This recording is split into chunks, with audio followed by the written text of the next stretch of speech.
Today, we will talk all about the nuances of managing materials that go into the scrap bin. It's a lot more complicated than just taking out the trash.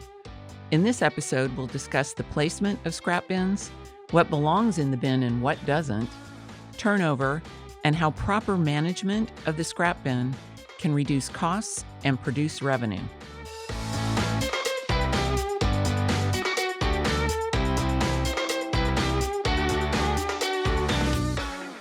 You are listening to I Need This Gone Tomorrow, a podcast by Material Management Resources.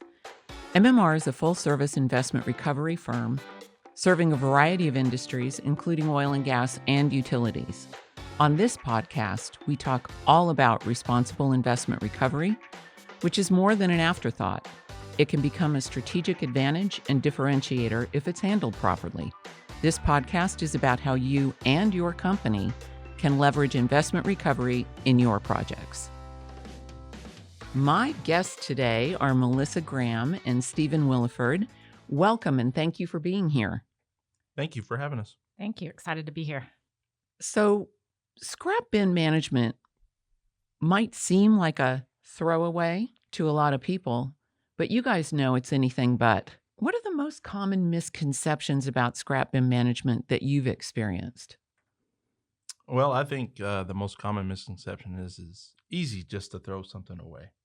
And in reality, it's really not. It's really complicated with what we have to do and make sure that it is stuff that, it's valued. You just can't randomly throw something away and like, hey, that's $1 million right there. That's not how it works.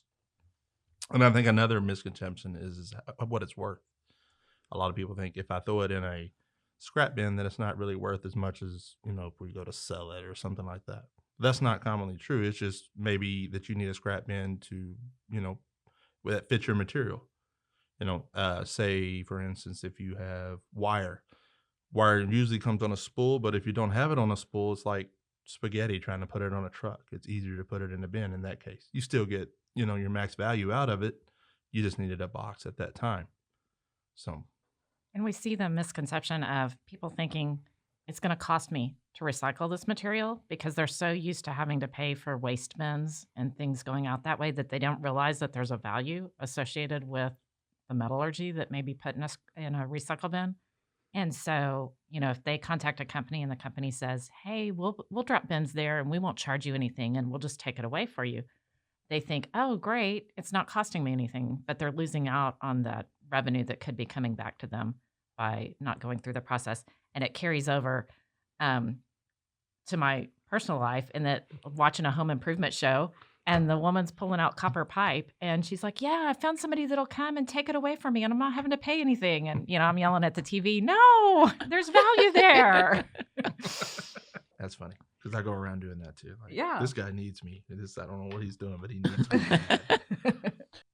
How does scrap bin management fit into the life cycle of a project? Well, scrap bin management is kind of like the veins to a project, if you look at it that way. Scrap bins, what they do is they keep a project moving. So obviously you can't, keep somebody there 24/7, but with a scrap bin you can. You can leave one overnight, get it in the next morning, and it's a constant flow of keeping material going out. They really appreciate it because usually when you're working projects, it's a small area, and they can't just throw it on the ground and then put it in the box. It's better than them not doubling handling. As soon as they take it out, they can put it in the box. It looks cleaner. It's not a mess. Nobody's tripping over anything. They don't have to rope nothing off.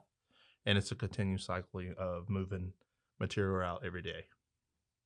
So it's both safe and functional. Right. Absolutely. What about, Stephen, I know you and I have talked about project management and going through and looking when a project's going to need bins, but then identifying what should go in it and what we should try to mitigate from not going in it. Mm-hmm. Okay, so that if you get a scrap bin into the location of the project, you always got to ask them what they're putting in it, because to them, metal's metal, and it doesn't matter, what's attached to it. Well, you can get into a little danger zone there when you play with that stuff because you don't know what's attached to it, or whatever piece of pipe is clean, but whatever's attached to it's not. So you have to ask them, what's going in there, and they'll tell you, hey, we're demoing this. It'll be, straight clean metal is fine. Now, that's not stopping, let's just say, his cousin that lives in the next unit. Like, man, I need a scrap bin, but I don't need one here all the time. I'll just use theirs. Well, when that gets thrown in there, that ends up being, hey, we don't even have that stuff here. That must have been somebody over at night. So there's a saying when we work, if you can't do it right, do it at night.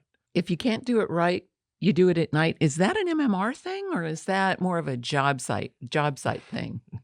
Absolutely not. That's just what we call plant talk out there. Okay. That's probably worldwide. Everybody's going, hey, stop giving away our lingo out here. So yeah. So when you identify when you go into a project, you want to identify that, hey, this is scrap. If they have a lay down yard or they have room for you to put it to the side, the surplus that you can find in there. And there's other surplus things that you want. Like you don't want them to just chunk in grate valves or exchangers or anything like that. You want to make sure that you can identify that, hey, that ladder, that can go in the scrap bin. No problem. That's scrap. But these over here, these are really nice. We could probably double your money by surplus. So don't throw those in the bin. And they'll say, well, we don't have the room. Well, I have a lay down yard. You can bring it over to me. So they have you just have to work with them and know who you're around and what your functions are. Sometimes they don't have manpower for that, and you have to come up with other creative ways to move the material around. But to go in there and see what's going on as far as, hey, make sure this goes in the scrap bin, but this needs to stay out because I can double your money for it, is really important. Because if not, they'll just throw it all away at the end of the project. You're like, man, I can't believe there's no surplus on that. If you don't know what you're looking for, they're just going to throw it away, continue. You just kind of got to be that divider between, hey, don't stop throwing that away. So the common word, and that the site thinks is scrap, but it's actually recycling. There's value in what's going in that bin, and we're keeping it out of the landfill. So, and we're returning funds to the cost center or the project. When is it most advantageous to think about scrap bin management? It's a daily process, 24/7. You've got to stay on top of it. You're watching bin capacities, placements, making sure that it's being turned as frequently or as seldomly as needed. That they're not taking overweight bins, and that they're not removing underweight bins that are only half full. Scrap vendors really, want to make sure they're getting their full capacity for the truck.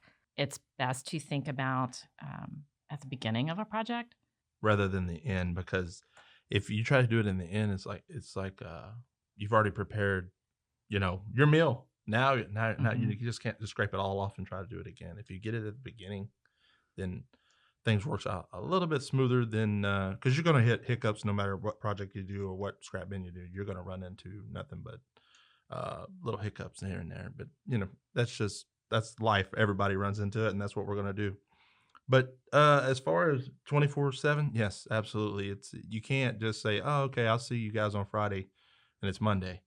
You'll come back to a whole entire new game if you don't stay on top of it, because you have personalities to deal with, just like drivers and the people where it's going. So you never know what kind of personality you're going to get that morning.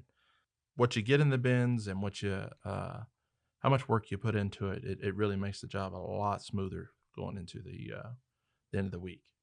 Well, and it's not just personalities and site requirements, but it's a safety issue, because if a bin gets overfilled, it puts safety at risk. Yeah, to remove those items, and it just gets complicated. Yeah, so when a bin gets over full, it's not just you go scrape the top of it and we're done. This is heavy stuff. So what they have to do is actually get a crew, because you can't go into our box. It's considered a confined space inside the plant. What you have to do is get a crew. It's either going to be a crane or it's going to be a forklift to actually take the stuff off the top. It has to be even with the box, and that usually you run into, if it's over the top, it's going to be overweight too. So just count on it. So then you have to deal with. So they have to take out even more. So it's actually a process. So if you don't stay on top of them, you'll have 3 or 4 of those a day, and you can see how that's going to start. It's going to cost them money to start pulling stuff out, and it's double work for everybody. Okay. So what you guys are describing here is very hands-on management, very proactive. It isn't just toss it in there and let's see if it works. You guys are really working with the client day to day, hour to hour, to make sure that they are putting the right stuff in there and managing its weight and outflow and all of that properly. Absolutely. And you have to stay on top of all that. There's not a day that I don't have to go through and think about, okay, I haven't heard from this area in a little while. Let me check on this box, see what's going on. Or, you'll get a call from your driver and go, hey, it's overloaded. There's nothing we can do right now with the box. You have to tell them to, fix it to get it out. Or he gets it back all the way to the place and it's super heavy or something like that. So, I mean, there's all kind of little hiccups, like I was saying, that comes up, but absolutely you have to stay on it 24/7 to really know what's going on out there. And we've had some clients that didn't have a scrap bin management program going on. The sites were decentralized. The site handled it on their own. When we started working with them to try to put it out for competitive bid, they were like, we really don't know where we have bins. We don't know where the money's going. The guy may bring a check when he picks it up. They weren't certain. So not only from the safety and the site constraints that we can assist with, we've got, the back end office of reports and making sure that those funds are being collected, that they're paying the right amounts, they're going to the right cost centers and offsetting project cost for them too. So it's a two-step process as far as site and a control process. Right. What kind of criteria do you or does your client use to select a scrap bin vendor? We go through a bidding process. A lot of times we'll know the players in the market. Some new ones will come in, or a company that we've worked with at one site wants to start working at another site. We go through a vetting process with them. First of all, it's can they handle the workflow? And if there's a special project that needs that 24/7 service and they've got to provide drivers at nights or weekends, are they going to be able to do it? The site does have the ability to reach out and cover those with additional support if they need. We look at how they're going to price it. We use the American Metal Market as an index and have them price it with a differential, plus or minus percentage of, so that it's a current pricing structure for them. And then we'll go out and do site visits of the vendor. Walk through their process. What does it look like when a bin comes here? How do you segregate so that we know that you're pulling out the different metallurgies and paying the right price on non-ferrous versus paying it all at carbon? Is your site safe? Do you have, what's your OSHA logs? What are your environmental, do you have any environmental fines or constraints? So we go through kind of a vetting process with them too. And then how quick can they respond to a site request? Is it going to be, you've got to call me and it's a week before I can have a bin out there? Or is it, more realistic in a 24-hour window or something like that? Right. Conveying that plus all of the environmental regulations and things that if you didn't vet them for OSHA and you didn't vet them for environmental issues, that customer would never know that. Right. And we'll provide those recommendations to the client. This is what we saw when we went to visit. This is maybe where we have a concern. This is where we think this vendor may be better than the vendor you recommended to us. And here's why. At the end of the day, it's the business line's decision. Right. And the approver of who we go with and based on pricing and safety. But yeah, safety, as we've talked before, is a primary concern. Yep.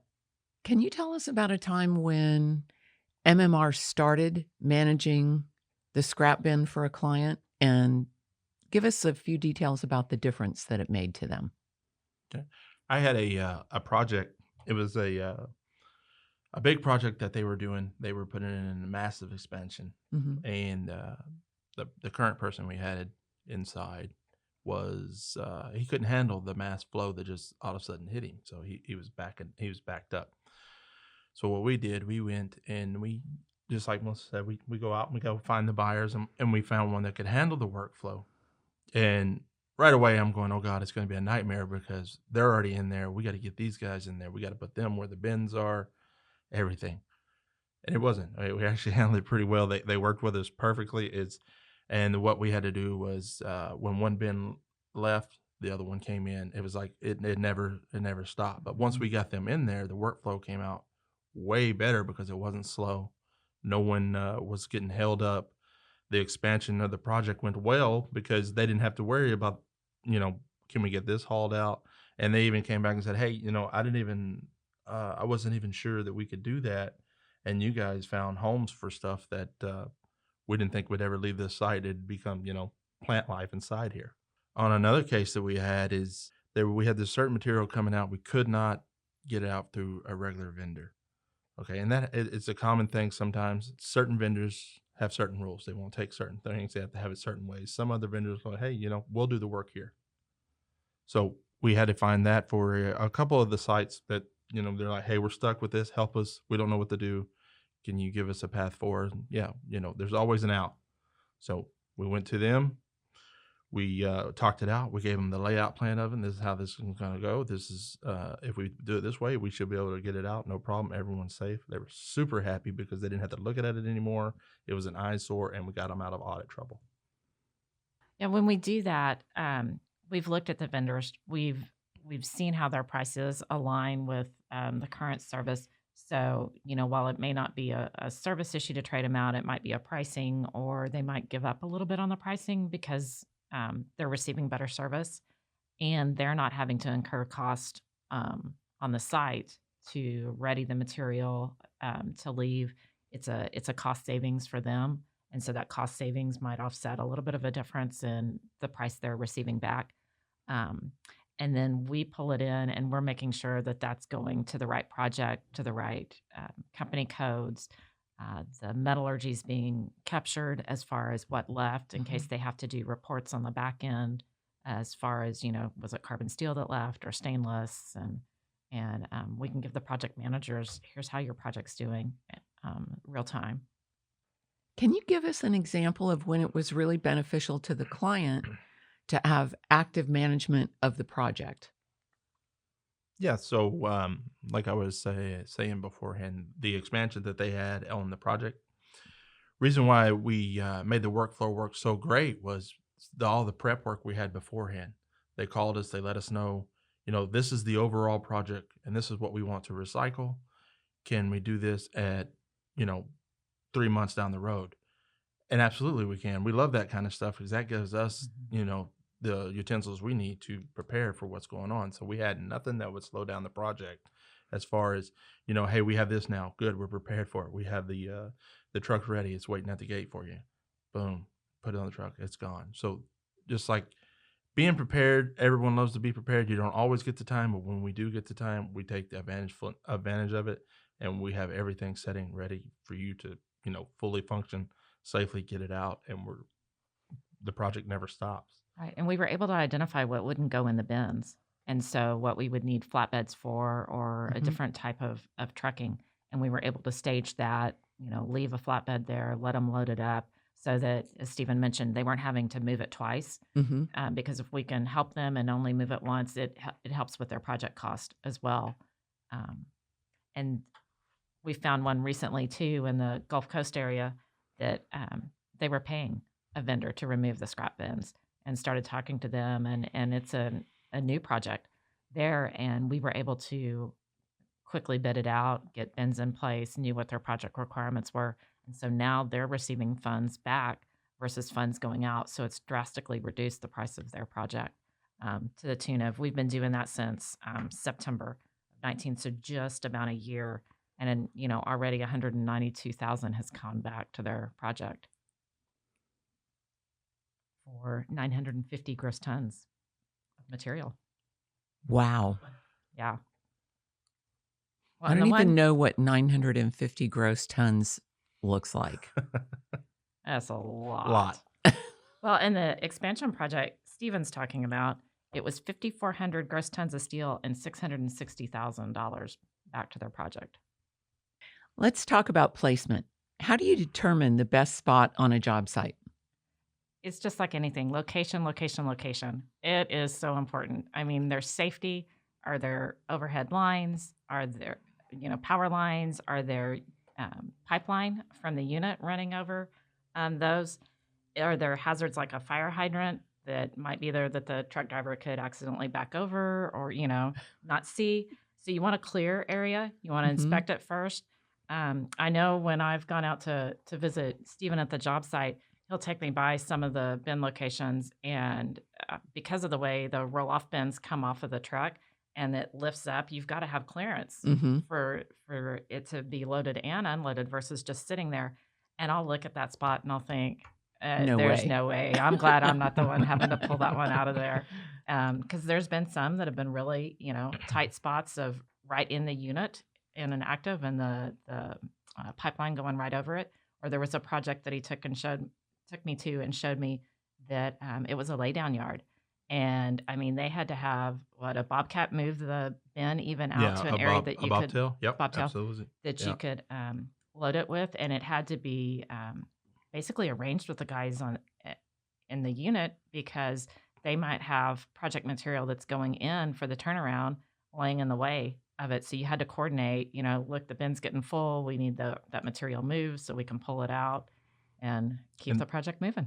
Yeah, and that's one of the deals too. Is they stuff these things as close as possible to the project because you don't want to haul metal across halfway across the site.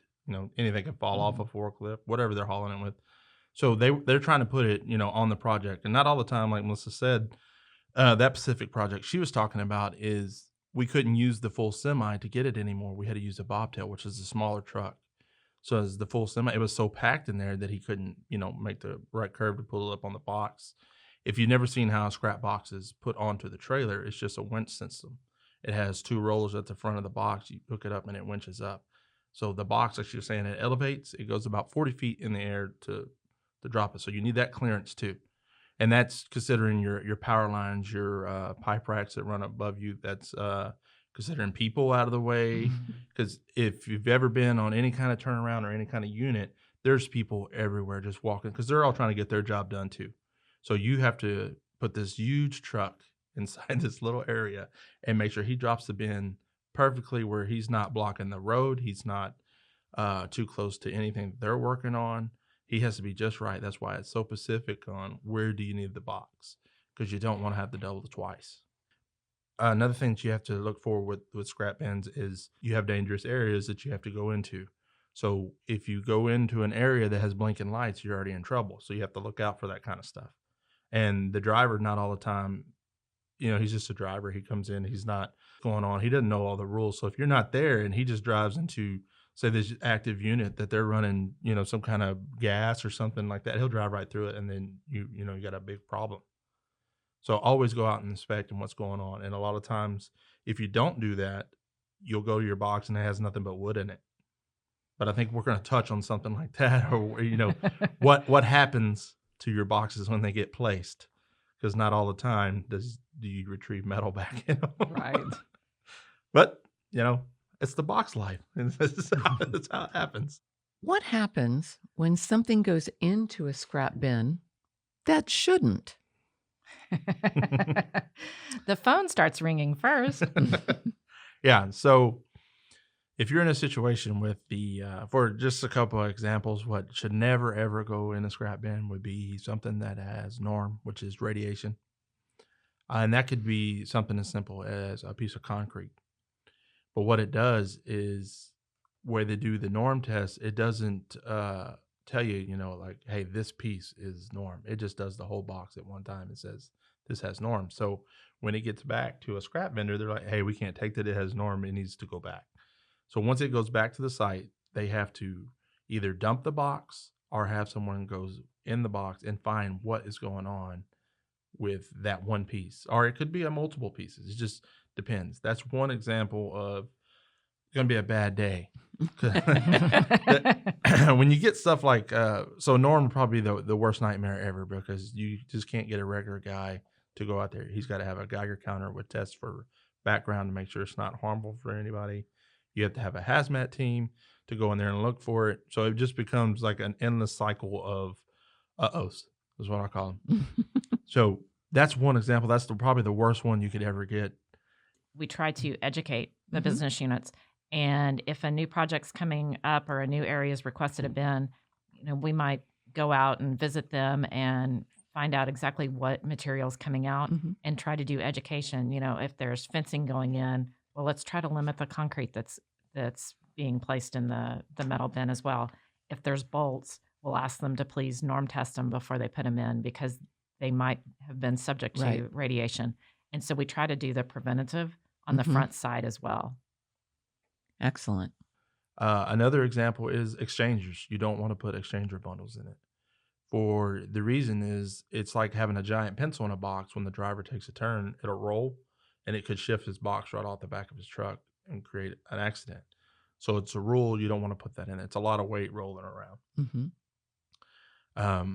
You don't want to I mean, we get a lot of stuff in these boxes. You guys, I wish I could just, take you around with me. Trash is a common deal. Sometimes, it goes back to you can't do it right, do it at night. You get in, you're like, man, where did all this trash come from? This is supposed to be for metal, and the whole box is full of trash. A way to fix that is there's a couple ways. So you can do it a nice way and say, hey, I realize you messed up. I know my boxes because all our boxes are color coded. In any site you go, they're all color coded. A trash box would be black. A metal bin would be red. Seems pretty easy. Not all the time. So you get there and you're like, okay, I know you messed up. I thought you just thought it was a trash bin. That's fine. We'll send it to the site. They'll back charge. We'll send it to the scrap vendor. They'll back charge for the box. That way we don't have to have a big mess. So when, say, you put it back and do it again, this time it's not going to be so easy. This time, okay, we're going to dump the box, and now you're going to have a giant mess on the ground.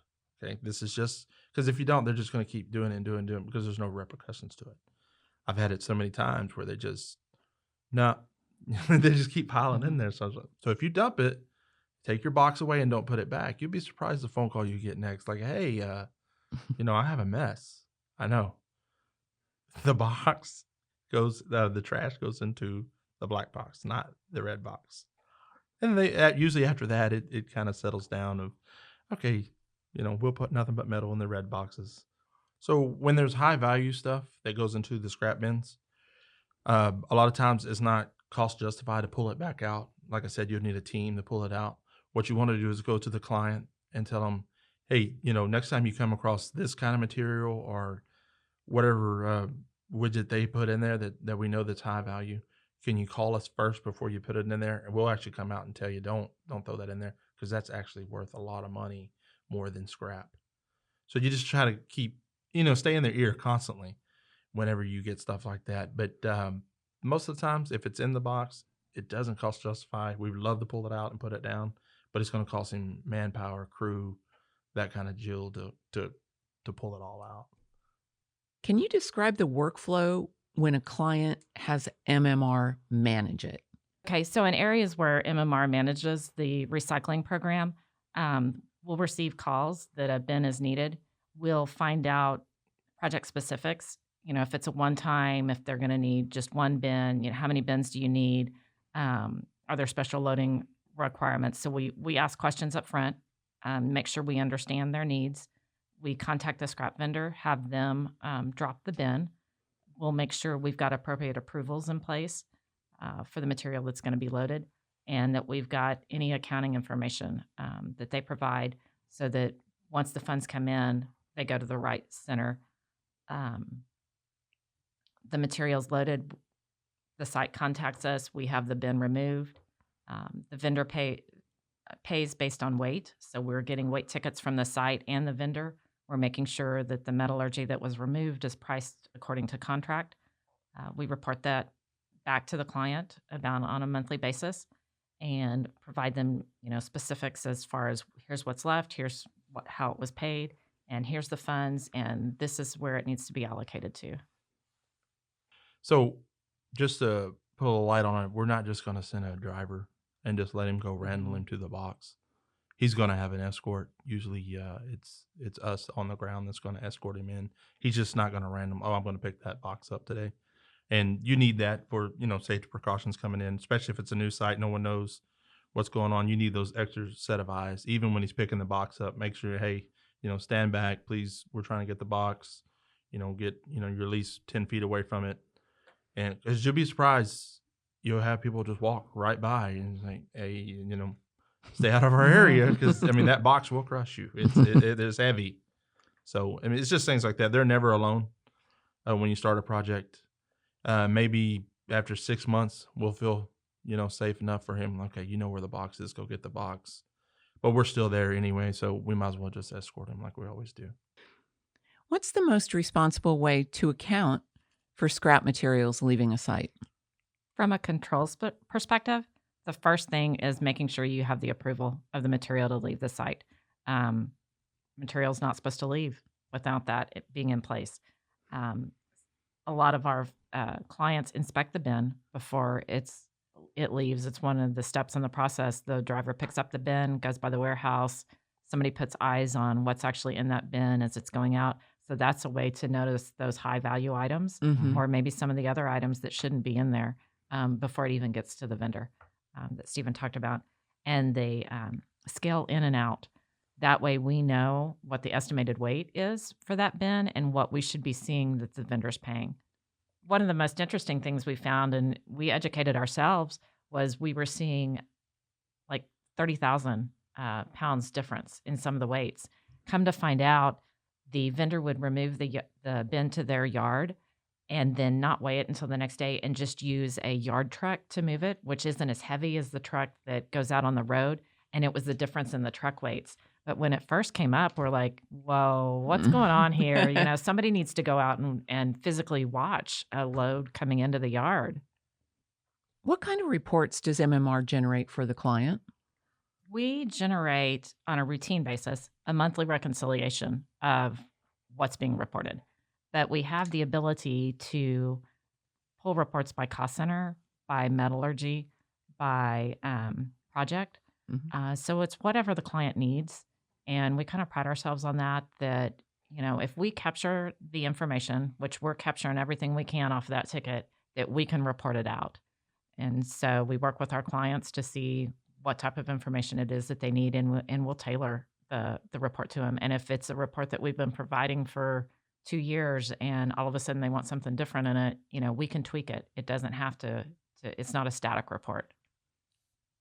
We have talked about a lot of different aspects of scrap bin management today. So let me see if I can summarize what we've talked about.